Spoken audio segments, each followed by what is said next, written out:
എല്ലാവർക്കും നമസ്കാരം. ഞാൻ സക്കീർ ഹുസൈനാണ്. ഇന്ന് സെപ്റ്റംബർ 10 ബുധനാഴ്ച. കുറച്ച് ദിവസങ്ങളായി വീഡിയോ ചെയ്യാൻ കഴിഞ്ഞില്ല. നമ്മുടെ ഓണം, നബിദിനം എന്നിവയുമായി ബന്ധപ്പെട്ട് അല്പം ഔട്ട്ഡോർ പ്രോഗ്രാമിലായിരുന്നു. ഇപ്പോൾ ഫ്രീ ആയിട്ടുണ്ട്. ഏതായിരുന്നാലും നമ്മുടെ മാർക്കറ്റുകളെല്ലാം തന്നെ വലിയ സന്തോഷത്തിലൂടെയാണ് പോയിക്കൊണ്ടിരിക്കുന്നത്. പ്രത്യേകിച്ചും ഈ വ്യാപാര തടസ്സങ്ങൾ, അതായത് ട്രേഡ് ബാരിയേഴ്സ് പരിഹരിക്കുന്നതിനുള്ള ചർച്ചകൾ US-ഉം അതുപോലെ ഇന്ത്യയും തമ്മിൽ നടക്കുകയാണ്. അതോടനുബന്ധിച്ച് US പ്രസിഡന്റ് ട്രൂത്ത് സോഷ്യലിലെ പോസ്റ്റുകളിൽ കുറച്ച് കാര്യങ്ങൾ പറഞ്ഞിട്ടുണ്ടായിരുന്നു. അതിനുശേഷം വേൾഡ് മാർക്കറ്റുകളെല്ലാം തന്നെ ഇന്നലെ ഗ്രീനിലാണ് ക്ലോസ് ചെയ്തത്. അതിനെ പിന്തുടർന്നുകൊണ്ട് നമ്മുടെ ഇന്ത്യൻ മാർക്കറ്റുകളിലും പോസിറ്റീവിലാണ് ഇന്ന് ട്രേഡ് നടന്നത്. മാത്രമല്ല, ഇന്ത്യൻ പ്രധാനമന്ത്രി നരേന്ദ്രമോദിയുമായി ഒന്ന് സംസാരിക്കാൻ താൻ ആഗ്രഹിക്കുന്നു എന്നുകൂടെ ട്രംപ് പറഞ്ഞിരുന്നു. ഏതായിരുന്നാലും ഇന്ത്യയും US-ഉം തമ്മിൽ നടന്നുകൊണ്ടിരിക്കുന്ന ട്രേഡിംഗ് ഡീലിലുള്ള പുതിയ സംഭവങ്ങൾ മാർക്കറ്റിൽ പോസിറ്റീവ് സെൻറ്റിമെൻറ്റ്സ് ആക്കിയിട്ടുണ്ട്. അതോടൊപ്പം തന്നെ GST റാഷണലൈസേഷനും പണലഘൂകരണത്തിൻ്റെ നേട്ടങ്ങളും മൂലം സെക്കൻഡ് ക്വാർട്ടറിലെ 26ാം പകുതിയിൽ കൂടുതൽ വരുമാനം ലഭിക്കുമെന്ന പ്രതീക്ഷ മൂല്യനിർണ്ണയത്തിന് പ്രതിരോധശേഷി നൽകുന്നുമുണ്ട്. അടുത്തയാഴ്ച ഫെഡ് റിസർവിൻ്റെ മീറ്റിംഗ് ഉണ്ട്. അവരുടെ ഭാഗത്തു നിന്ന് റേറ്റ് കുറയ്ക്കാനുള്ള സാധ്യതയും കൂടെ ആയപ്പോൾ IT ഇൻഡെക്സ് മികച്ച പ്രകടനമാണ് കാഴ്ചവെച്ചിട്ടുള്ളത്. താരിഫ് സംബന്ധമായ പ്രശ്നങ്ങളിൽ ക്രിയാത്മകമായ പരിഹാരത്തിൻ്റെ സൂചനകൾക്കായി ഇൻവെസ്റ്റേഴ്സ് ഇന്ത്യ US വ്യാപാര ചർച്ചകളുടെ പുരോഗതിയിൽ ശ്രദ്ധ കേന്ദ്രീകരിച്ചിരിക്കുകയാണ്. IT-യോടൊപ്പം പബ്ലിക് സെക്ടർ ബാങ്ക് സ്റ്റോക്കുകളിലെ റാലി കൂടെ ആയപ്പോൾ നമ്മുടെ ഇന്ത്യൻ ഇൻഡെക്സുകൾ പോസിറ്റീവ് നോട്ടിലാണ് ഇന്ന് ക്ലോസ് ചെയ്തത്. നിഫ്റ്റി 100 പോയിൻറ്റിലധികം ഉയർന്ന് 24,979 ക്ലോസ് ചെയ്തിരിക്കുന്നത്. ഇത് 21 EMAയ്ക്ക് മുകളിൽ സസ്റ്റെയിൻ ചെയ്തതിനാൽ അതിൻ്റെ റിക്കവറി വർദ്ധിപ്പിക്കുകയും ചെയ്തിട്ടുണ്ട്.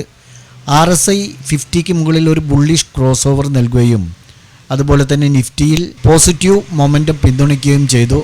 24,820 മുകളിൽ സസ്റ്റെയിൻ ചെയ്യുകയാണെങ്കിൽ 25,150, 25,160 എന്നുള്ള ഈ ഒരു സോണിലേക്ക് പെട്ടെന്ന് തന്നെ എത്താനുള്ള സാധ്യതയുണ്ട്. അതേസമയം സപ്പോർട്ടായിട്ട് 24,820, 24,750 എന്നിങ്ങനെ ഫോമായിട്ടുണ്ട്. സെൻസെക്സിനെ സംബന്ധിച്ചിടത്തോളം 323 പോയിൻറ്റ് അഥവാ 0.40% ഉയർന്ന് 81,425 എന്ന ലെവലിലാണ് ക്ലോസ് ചെയ്തിരിക്കുന്നത്. നിഫ്റ്റി 104 പോയിൻറ്റ് അഥവാ 0.42% ഉയർന്ന് 24,973 ക്ലോസ് ചെയ്തു. Bharat electronics, HCL technology, Bajaj finance, axis bank, Tata consultancy service എന്നിവയാണ് സെൻസെക്സ് ഏറ്റവും കൂടുതൽ നേട്ടമുണ്ടാക്കിയത്. 4.50% വരെയാണ് ഇവ ഉയർന്നിരിക്കുന്നത്. അതേസമയം M&M, അതുപോലെ Maruti Suzuki, Tata Motors, UltraTech cement, eternal എന്നിവയാണ് ഏറ്റവും കൂടുതൽ പിന്നിലായവും. 2.46% ഇവയുടെ ഇടിവ്. ബ്രോഡർ മാർക്കറ്റിലേക്ക് വരുമ്പോൾ നിഫ്റ്റി മിഡ് ക്യാപ്പും സ്മോൾ ക്യാപ്പും ഗ്രീനിലാണ് ക്ലോസ് ചെയ്തിരിക്കുന്നത്. ഏകദേശം 1% പോസിറ്റീവിലാണ്. നിഫ്റ്റി IT, PSU ബാങ്ക് എന്നിവ ഇന്ത്യൻ ബെഞ്ച് മാർക്ക് ഇൻഡെക്സുകളെക്കാളും അതുപോലെ തന്നെ മറ്റ് സെക്ടറൽ ഇൻഡെക്സുകളെക്കാളും 2.5% നേട്ടമുണ്ടാക്കിയിരിക്കുന്നത്. നിഫ്റ്റി ആട്ടോയാണ് സെക്ടറൽ ബേസിൽ ഏറ്റവും കൂടുതൽ പിന്നിലായത് എന്ന് വേണം പറയാനായിട്ട്. MRF, Mahindra and Mahindra, TVS motor company എന്നിവ 1.28% നഷ്ടത്തിലാണ് ക്ലോസ് ചെയ്തിരിക്കുന്നത്. കഴിഞ്ഞ ഏതാനും ദിവസങ്ങളായിട്ട് നമ്മൾ സപ്പോർട്ട് ആൻഡ് റെസിസ്റ്റൻസ് ലെവലുകൾ പറഞ്ഞിട്ടില്ല.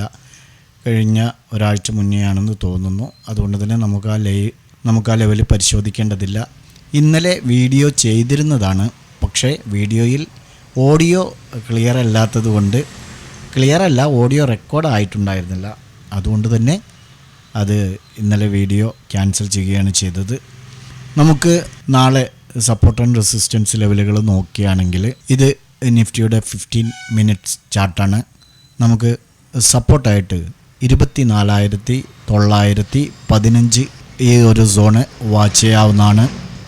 അതുപോലെ റെസിസ്റ്റൻസ് ആയിട്ട് 25,035 എന്നുള്ള ഈ ഒരു ലെവലും ബ്രേക്ക് ചെയ്യുകയാണെങ്കിൽ നമുക്ക് എൻട്രി എടുത്ത് പോകാം. നിഫ്റ്റിയിൽ നമുക്ക് ഇങ്ങനെ വാച്ച് ചെയ്യാവുന്നതാണ്.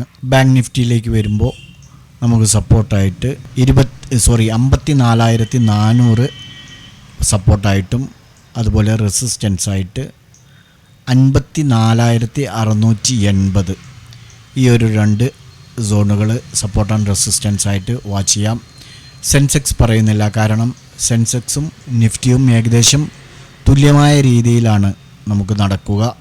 എന്നാൽ ട്രേഡ് ചെയ്യാൻ എളുപ്പം, അതായത് അല്പം ക്യാപിറ്റലോടുകൂടി ട്രേഡ് ചെയ്യാനും എല്ലാം തന്നെ നമുക്ക് നിഫ്റ്റിയാണ് സ്യൂട്ടബിൾ ആയിട്ടുള്ളത്. അതുകൊണ്ട് തന്നെ നിഫ്റ്റിയും സെൻസെക്സും ഒരേ സമയം ട്രേഡ് ചെയ്യാൻ കഴിയാത്ത സാഹചര്യമുണ്ട് എന്ന് അഭിപ്രായപ്പെട്ടിരുന്നു. അതുകൊണ്ട് തന്നെ നമുക്ക് നിഫ്റ്റിയും ബാങ്ക് നിഫ്റ്റിയും മാത്രം കോൺസെൻട്രേഷൻ ചെയ്യാം.